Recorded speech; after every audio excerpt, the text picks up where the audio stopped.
Good morning. Good morning. Mga daan ni Padulong mi sa Paingon namin sa Korea. Moria. hello, ikaw po doy. Ngit-ngit. Para padulong mi Hiroshima. Paingon sa Hiroshima. Ikaw budoy. Ikaw nga na si video. Maklaro. Sa to rasa mata gani. 4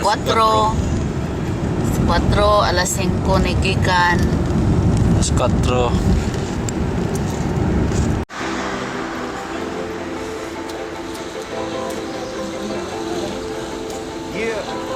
We are now at Korea. It's nothing new.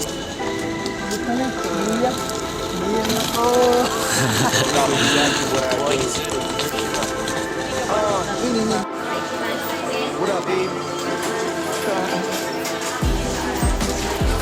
Good weeds lit on this one. Yeah.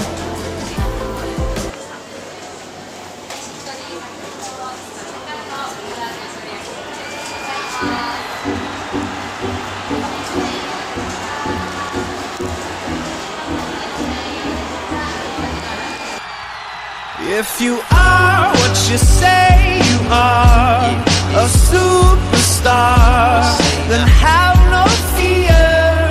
The camera's here and the microphones, and they wanna. Sakay na may Shinkansen.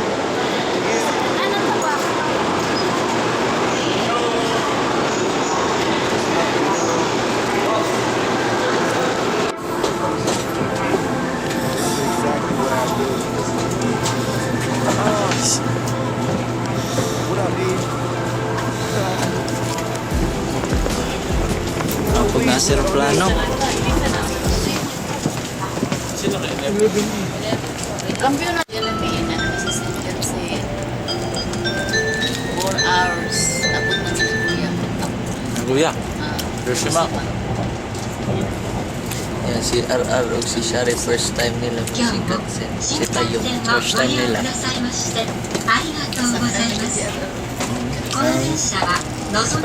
Yung budlaya ni oh.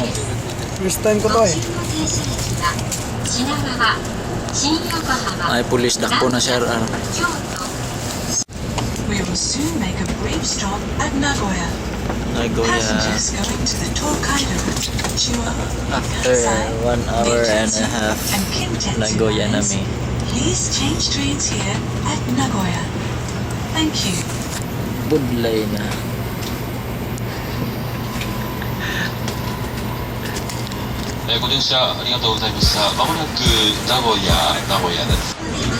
Awa.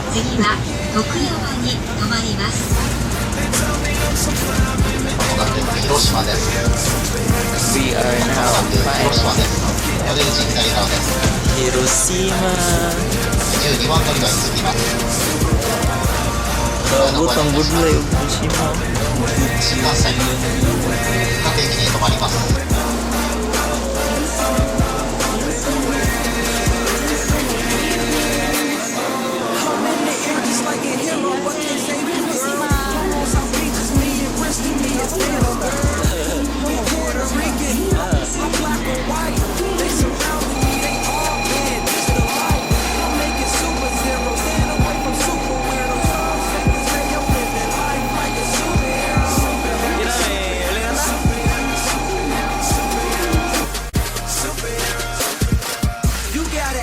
Figure, girl, come be my Lois Lane.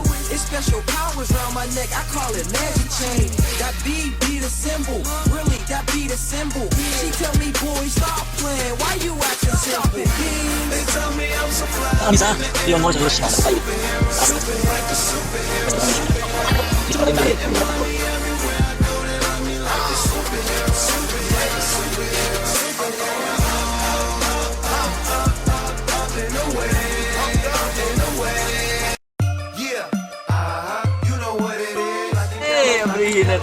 Mahal niya, mong bagong car.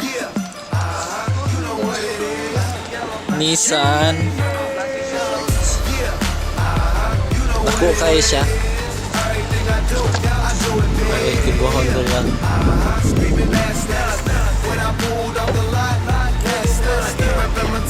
Step ang brake. Tapos press the start. Ah, kakoy. Big Snoop Dogg and Wiz Khalifa. See on the West Coast, some of the big chiefs. Serena. The Grim Reaper. Maybe that bring me back. Big Yellow guy. Rag, still a logo in the bag. We banging now. That take Papunta na kami sa aming hotel. Aming hotel. yellow, you would think I was from Pittsburgh. Inchurn, get churned. Yeah, you know what it is. Everything I do it big. Yeah, screaming that's not.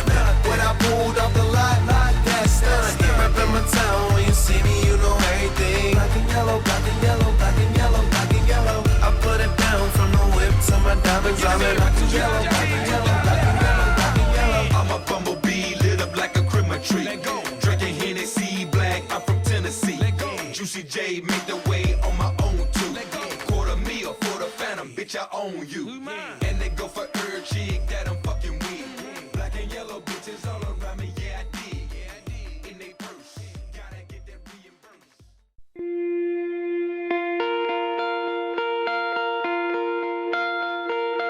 My father came from Japan in 1905. He was 15 when he immigrated from Japan. He worked until he was able to actually build a store. Let me tell you a story in the form of a dream. I don't know why I have to tell it, but I know what it means. Close your eyes, just picture the scene as I paint it for you. It was World War II when this man named Kenji woke up. Ken was not a soldier. He was just a man with a family who owned a store in LA. That day, he crawled out of bed like he always did, bacon and eggs with wife and kids. He lived on the second floor of a little store he ran. He moved to LA from Japan, they called him immigrant. In Japanese, he'd say he was called Issei. That meant first generation in the United States, when everybody was afraid of the Germans, afraid of the Japs, but most of all afraid of a homeland attack. And that morning, when Ken went out on the doormat, his world went black, cause right there, front page news, 3 weeks before 1942, Pearl Harbor's been bombed and the Japs are coming. Pictures of soldiers dying and running. Ken knew what it would lead to, just like he guessed. The president said the evil Japanese in our home country would be locked away. They gave Ken a couple of days to get his whole life packed in 2 bags. Just 2 bags, couldn't even pack his clothes. Some folks didn't even have a suitcase to pack anything in, so 2 trash bags is all it gave them. And when the kids asked Mom, where are we going? Nobody even knew what to say to them. Ken didn't want to lie, he said the US is looking for spies, so we have to live in a place called Manzanar, where a lot of Japanese people are. Stop it, don't look at the... You don't wanna get the soldiers wondering if you're gonna run or not, cause if you run then you might get shot. Other than that, try not to think about it. Try not to worry about it being so crowded, cause someday we'll get out. Someday. As soon as war broke out, the FBI came and they just come to the house and you have to come. All the Japanese have to go. They took Mr. Need and people couldn't understand why they had to take him, because he's just innocent laborer. So now they're in a town with soldiers surrounding them. Every day, every night, look down at them. From watchtowers up on the wall, Ken couldn't really hate them at all. They were just doing the job and he wasn't gonna make any problems.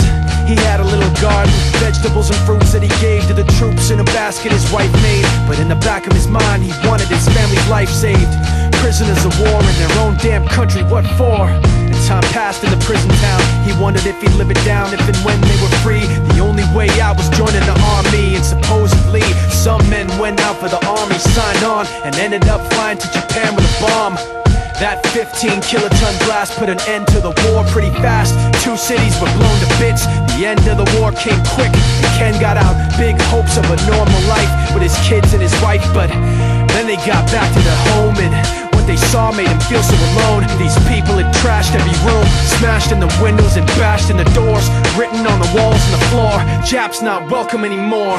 And Kenji dropped both his bags to the sides and just stood outside. 50 years He looked at before, his wife without 60. words to say. She looked back at him and tears away and said someday we'll be okay, someday. Now the names have been changed, but the story's true. Since 1945, zero. Mga ginabili na ng mga building nga diri, wala gini diri, wala, zero na. Ang Philippines kay Tanawa karon. Tanawa karon. Ang Pilipinas kaya ano. My God.